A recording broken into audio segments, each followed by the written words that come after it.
வணக்கம். இன்று ராமேஸ்வரம் ரயிலில் சென்று கொண்டிருக்கிறேன்.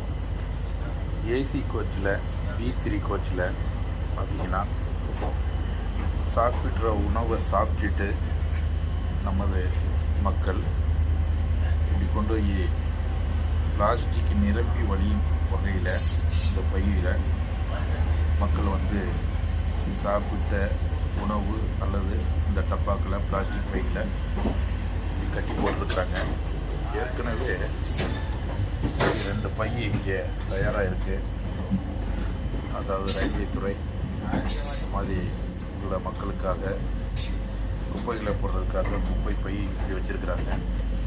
இருந்தாலும் கூட அதில் போடாமல் இந்த குப்பை பையெல்லாம் காலியாக கிடக்கு. இந்த 2 பைகளும் அதில் போடாமல் இங்கே நிரம்பி வழிகின்ற வகையில் ஒரு சுகாதாரத்திற்கு கேடு விளைவிக்கும் வகையில், அதாவது மக்கள் ஏறுகின்ற அந்த வாயிலில் இந்த மாதிரி குப்பை கொட்டியிருக்கிறாங்க. படித்த, அதாவது ஏசி கோச்சில் போகிறவங்க ஓரளவுக்கு படித்த மக்களாக இருப்பாங்க. படித்த மக்களே இப்படி பண்ணும்போது பாமர மக்கள் அவங்கள்ட்ட நம்ம எப்படி எடுத்து சொல்ல முடியும்? எனவே தயவு செய்து சாப்பிட்டு விட்டு அந்த கேரி பேக் அல்லது அந்த டப்பாக்களை, அந்த உணவு பாக்ஸுகளை தயவு செய்து இப்படி போட்டு ஒரு முகம் சுளிக்கிற வகையில் செய்ய வேணாம். ரயில்வே துறை எவ்வளவோ மாற்றம் செஞ்சுக்கிட்டு இருக்கிறாங்க.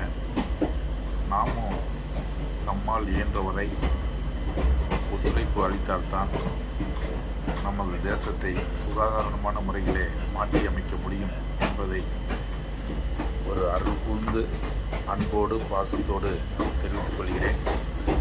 என்றும் பணிவுடன் உங்கள் அன்பு இளவல் சேப்பாக்கம் VP மணி, தலைவர் திருவல்லிக்கேணி வியாபாரிகள் சங்கம்.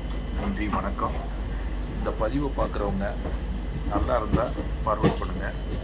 அடுத்த முறை நீங்கள் ரயிலில் பயணிக்கும் பொழுது நீங்கள் சாப்பிட்டு விட்டு அந்த பெட்டிகள் அல்லது அந்த கேரி பேக்கில் மிச்ச சாதங்கள் இதெல்லாம் இப்படி கொண்டு போய் தயவு செய்து கொட்டாதீங்க.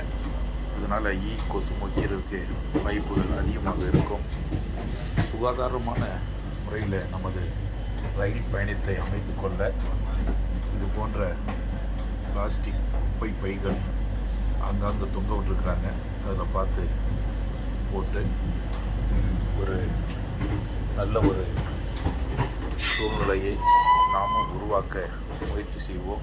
நன்றி.